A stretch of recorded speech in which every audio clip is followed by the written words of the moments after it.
Alright guys, this is 2013-14 Connorland APUSH review. Here's the deal guys, I'm going to try to shorten this down as much as I possibly can, but it's going to take a little bit.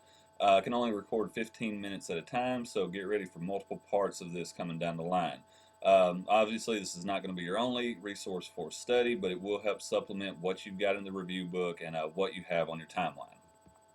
Alright, so here we go with Chapter 3, Colonial America from 1492 to 1754. You're going to see these time periods in different forms as we go, or depending on which resource you're looking at. But basically, for the purposes of us, we're talking about from the time Columbus gets here to the time the 7 Years or French and Indian War happens.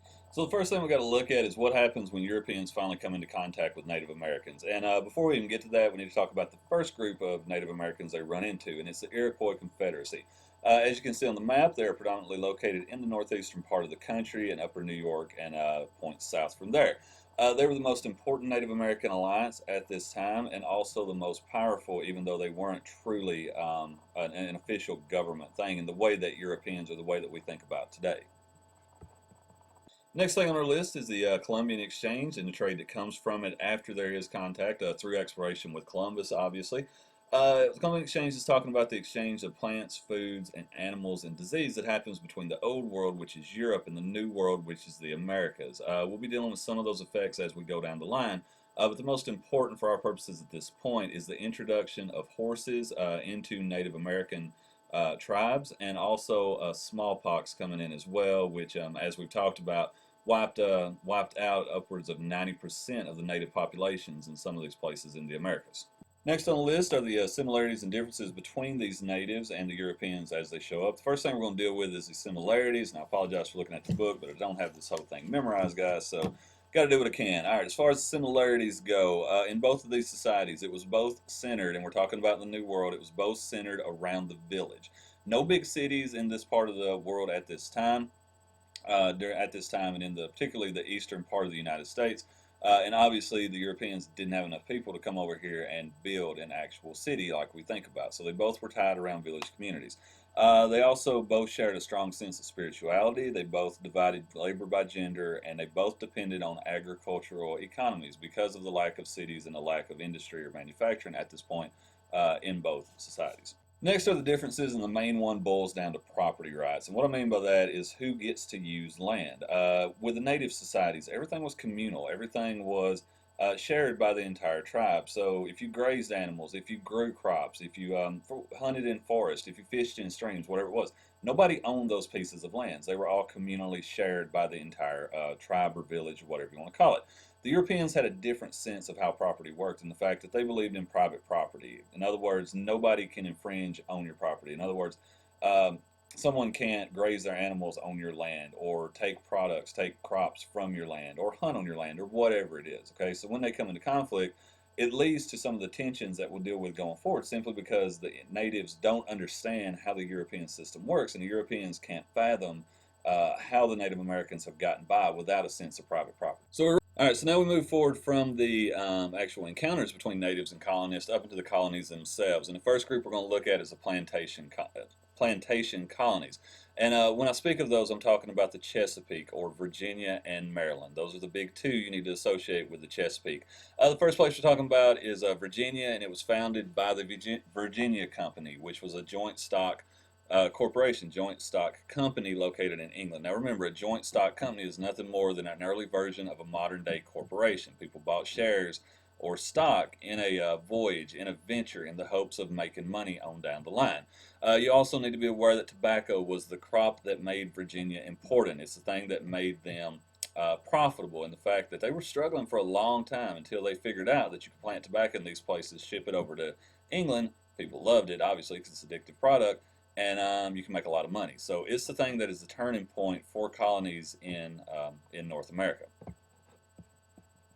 Next on the list is plantation colonies and the growth of slavery. You need to be able to trace the pattern of labor as it pertains to the plantation economy, or to the plantation colonies. We go from servitude to slavery. First, the majority of the people who work on the land in the plantation colonies are indentured servants, and these are people who get their voyages to the New World paid for by a landowner under something called the head right system. And the way the head right system worked was that somebody, a landowner, over here in the Americas would pay for someone to come over, and in return for that, they would get normally 5 to 7 years of service from that person. In other words, they had to work for them for 5 to 7 years, and they would also get 50 acres of land. So there's a lot of advantages to the indentured servant system from a landowner standpoint. From the standpoint or the point of view of the indentured servant, they got opportunity. All right, if they're willing to come over here and put in 5 to 7 years, their lives in England are probably not that good. So it's opportunity. It's a chance to do something different, to better yourself, to better your situation. And that didn't always work out like that, but that's the promise that was made to these people as they came over. Well, after a while, this goes over for reasons we'll talk about in a second. It switches over to slave labor, okay? And we'll talk about the characteristics of that as we go. All right, next thing we got on the list is Bacon's Rebellion. And Bacon's Rebellion is nothing more than an uprising of indentured servants versus the gentry or the landowners, okay? Led by a guy named Nathaniel Bacon, who actually was related to the governor who they were fighting against at the time, William Berkeley, which, I guess kind of made it weird. But here's the deal. They're looking for Berkeley to cut them a break, to give them some kind of opportunity, and they want to do it at the expense of Native Americans. Well, Berkeley, who's the governor, has some economic tie-ins or some favorable kind of things going on with Indians when it comes to trade, and he refuses to listen to the indentured servants and jeopardize the relationships that he's built. Well, indentured servants, led by Bacon, get all riled up about this, and they more or less march on Jamestown and burn it down. Well, Berkeley escapes, and eventually, as we go, just kind of skipping the story, Bacon dies of dysentery, as you kind of guessed, and it kind of falls apart. But the bottom line on it, the most important thing that comes out of it, is that landowners now consider indentured servants to be unreliable and dangerous. Okay, they're too hard to control, and they need to go out and find a more reliable, more controllable labor source. And the place that they look is Africa and the slave trade. And this Bacon's Rebellion is one of the biggest factors in the rise of the popularization of slavery in the plantation South during this time. All right, so now we look at some of the characteristics of slave societies and some of the reasons why it grows during this time period, during the colonial period. Well, first of all, it becomes legally established in the 1700s, so it's kind of all bets are off. Anyone who has the means and the opportunity can own slaves if they so choose. Also, as far as the characteristics, a lot of slaves attempted to keep their cultural characteristics or cultural practices when they came from Africa to the New World. And some of these cultural practices are some family structures, religion, music, things like that. You also need to be aware of the Stono Rebellion, which happens in 1739 and is the first slave uprising in U.S. history.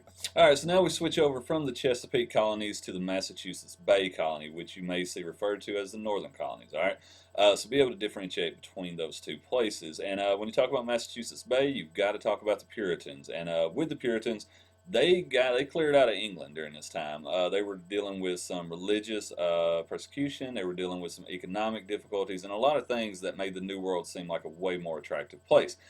John Winthrop was the first governor of the Massachusetts Bay Colony, and he's most famously known A, for being the governor, and B, for the city up on a hill speech, which I'll talk about in a second. But with Massachusetts Bay, and as far as its government goes, there's a very close tie in between the Puritans or the church and the state, and it kind of leads itself towards a form of government called a theocracy.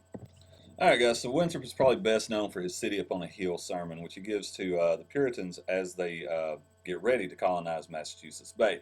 In it, he talks about how it is their responsibility to create a model or an ideal Christian society. A city up on a hill for the world to look upon as an example of how society should work. So be able to tie him in both as the governor of Massachusetts Bay and also this sermon. Now, as far as Puritans and religious freedom, there's really not a lot. You're a Puritan or you're nothing else. They had no toleration for dissent or diversity or anything that went against the teachings that they were trying to get across.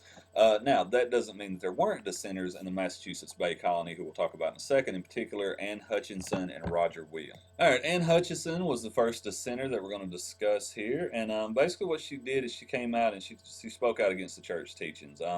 She said she went with a philosophy of something, it's called antinomianism, and we talked about it in class. And basically, what that means is that faith is really all you need for salvation. You don't need rules, you don't need regulations, you don't need all of these things that, from her point of view, the Puritans were needlessly doing to people. So she starts speaking out against it, and they find out about it. And they take her to trial, and when they put her on trial, they start asking her all these questions. And every question that they had, she would come back with something that would challenge the clerical authority. In other words, she would challenge the church. And this is a time or a place where you really don't do that. So what ends up happening is she is banished from the Massachusetts Bay Colony, goes out on the road, and is eventually on down the road killed by Indians, which from the church's point of view and what they tried to put out was validation for the fact that you shouldn't speak out, you shouldn't go against our teachings, or this is what will happen to you. Next is Roger Williams from Rhode Island. He didn't get along with the Massachusetts Bay on a lot of things, particularly their lack of religious toleration and also the separation of church and state. So he goes out and basically forms his own colony, which he calls Rhode Island.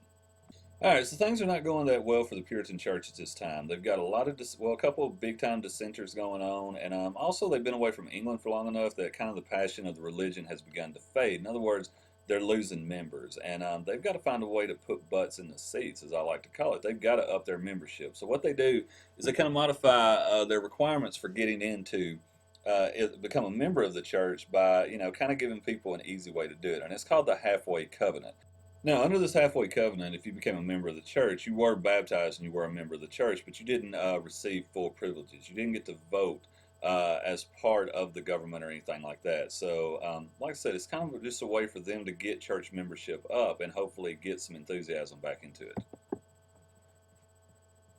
Now, like I said just now about the emotion in the church or the enthusiasm, that doesn't really happen with the Puritans at this time, but it does begin to happen with the First Great Awakening, which was a series of religious revivals that occur across the colonies during this period. And it really boils down to a couple of things. Like people, these new light preachers, as they were called, were starting to put emotion, they were starting to put the fire and brimstone back into religion. They were starting to get people enthused or excited about it, and things like that. In other words, make them feel something, which, is kind of the part of the purpose of religion. When you contrast that to what were called the old light preachers, who were those droll, like monotone preachers that, let's be honest, we live in the South, we've probably seen at some point. It was easy to get on board with the new light message and what they were trying to do. As far as the consequences of it go, there are some that are in the book, but as far as my purposes for this, it's the first mass movement in American history, and it's all right, rolling on to some more colonies. We've got Pennsylvania and the Quakers. Pennsylvania was founded by William Penn on the basis of freedom of religion, and one of the big components of it were the Quakers, who were pacifists, which means they will not take up arms in a conflict or war, completely opposed to violence. They also oppose slavery as well.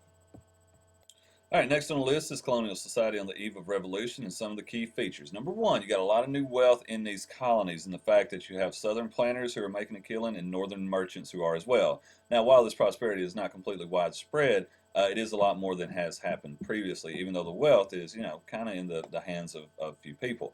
You've got a lot of non-English settlers coming into the country or to the colonies at this time in the form of Scotch, Irish, and German. You've got what's called religious pluralism, which means there's several different denominations rolling after the First Great Awakening and in slavery, which is the one constant all the way up into the Civil War. All right, also another feature of colonial society was an economic theory called mercantilism, which was what Europe and particularly England ran under during this time. And basically all that boils down to is that you need a favorable balance of trade. In other words, you got to sell more than you buy. You got to have more exports than imports. And to that end, they used colonies as a way of achieving this, okay? And the way that England did it to the colonies in America was by enforcing or enacting what were called the Navigation Acts.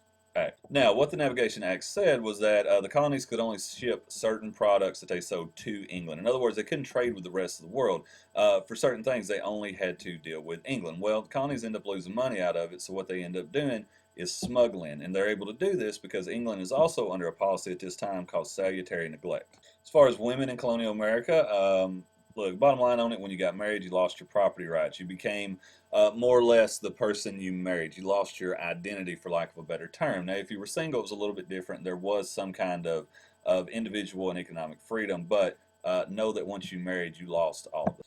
And then to wrap this up, last but not least, is Republicanism, which is government based on the consent of the governed, and also characteristics of small, limited government, which will come into play in the next couple of chapters as we begin to road to the American Revolution.